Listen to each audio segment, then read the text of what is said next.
The International Training for Elders and Responsible Ones 2025, ang linangkob nga isgutanan, mahinungdanon kaayong mga aspeto sa Mateo 5 hangtod sa 7. Si Mana Utso nga nag-uluhan, magtinguha una sa gingharian sa Dios ug sa iyang pagkamatarong.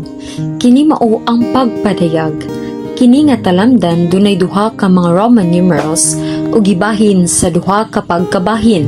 Ang Roman numeral 1 mao ang pinadayag ug ang Roman numeral 2 mao kini ang kasinatian. Ang unang pagkabahin mao ang pinadayag.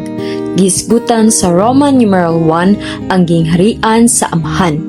Ang ikaduhang pagkabahin mao ang kasinatian. Gisgutan sa Roman numeral 2 ang pagkamatarong sa Amahan. Moadto ta sa unang pagkabahin nga mao ang pinadayag. Gisgutan sa Roman numeral 1 ang gingharian sa Amahan. Ang sulod sa Roman numeral 1, ang gingharian sa Amahan maoy realidad sa gingharian sa mga karon. Ang realidad sa iglesyanong kinabuhi karon ug pagpadayag unya sa gingharian sa mga langit sa umalabot nga panahon. Mateo 13:43. Unya magmasanagon ang mga matarong sama sa adlaw sa gingharian sa ilang amahan. Papamatia kadtong dunay mga igdulungog nga makadungog. Kini nga Roman numeral dunay upat ka mga subpoints ug naghisgot kalabot sa ayaw pagtipig og mga bahandi sa yuta ug ayaw kabalaka sa kinabuhi. Point A. Ayaw pagtipig alang sa inyong kaugalingon ug mga bahandi sa yuta. Pagtipig hinuon alang sa inyong kaugalingon ug mga bahandi sa langit. Point B. Hain ngani ang imong bahandi, tuasab didto ang imong kasing-kasing. Point C. Walay makaalagad og duha ka agalon, kay iya bang tumtan ang usa ug higugmaon ang usa, o tahuron ba ang usa ug tamayon ang usa. Dili mo makaalagad sa Dios ug sa mamon. Point D.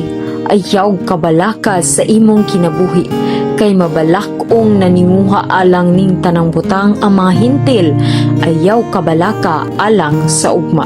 Humanato makita ang unang pagkabahin, moadto ta sa ikaduhang pagkabahin nga mao ang kasinatian. Gisgutan sa Roman numeral 2 ang pagkamatarong sa Amahan. Ang sulod sa Roman numeral 2, ang pagkamatarong sa Amahan, pagkamatarong man nga napadayag pinaagi sa pagtuman sa bag-ong kasuguan sa gingharian. Kining pagkamatarong mao si Kristo nga gikinabuhi sa katawhan sa gingharian. Mateo 5:20. Kay moingon ko ninyo nga kun dili ngani molabaw ang inyong pagkamatarong sa pagkamatarong sa mga ekskriba ug mga Fariseo, dili gid mo makasulod sa gingharian sa mga langit. Kini nga Roman numeral dunay tulo ka mga subpoints ug naghisgot kalabot sa pagkamatarong sa gingharian ug ang ganti sa gingharian. Point A. Sigon sa bag-ong tugon dunay upat kadagkong aspeto ang pagkamatarong. Una, ang pagkamatarong mao ang mahusto sa mga tawo, mga butang ug mga hitabo sumala sa matarong ug hingpit nga mga gipangayo sa Dios. Ikaduha, ang pagkamatarong mao ang pagpadayag ni Kristong taghatag og kinabuhi. Ikatulo, may kalabutan sa gingharian sa Dios ang pagkamatarong.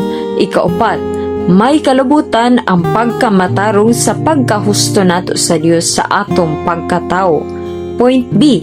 Duha ang aspeto ni Kristo isip pagkamatarong sa mga magtotoo.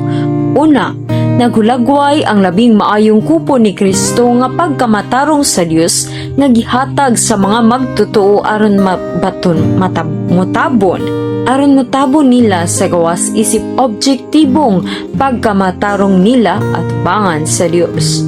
Ikaduha, nagkulagway ang pinatambok nga natingbaka ni Kristo nga pagkamatarong sa Dios nga gihatag sa mga magtotoo ingon nga ilang sangkap sa kinabuhi aron makakinabuhi sila sa Dios. Iha ni Kristo nga ilang subjektibong pagkamatarong. Point C. Dunanay gitagana alang nako nga purong-purong sa pagkamatarong nga ibalos sa Ginoo sa matarong nga maghuhukom kanako ni adtong adlaw. 1. Ang purong-purong adto sa madaugong magdadagan sa lumba. 2. Kining gantiha iya sa pagkamatarong tungod sa mga buhat. 3. Balusan ang mga magtutuo ni anang gantiha sa iyang pagkamatarong. Busa, purong-purong sa pagkamatarong kini. Busa ni ini nga simana utso nga naguluhan, magtinguha una sa gingharian sa Dios ug sa iyang pagkamatarong. Kini nga talamdan dunay duha ka mga Roman numerals ug gibahin sa duha ka pagkabahin. Ang Roman numeral 1 mao ang pinadayag nga nagisgot sa gingharian sa Amahan, ug ang Roman numeral 2 mao ang kasinatian nga nagisgot sa pagkamatarong sa Amahan. Dayon ang atong Ginoo.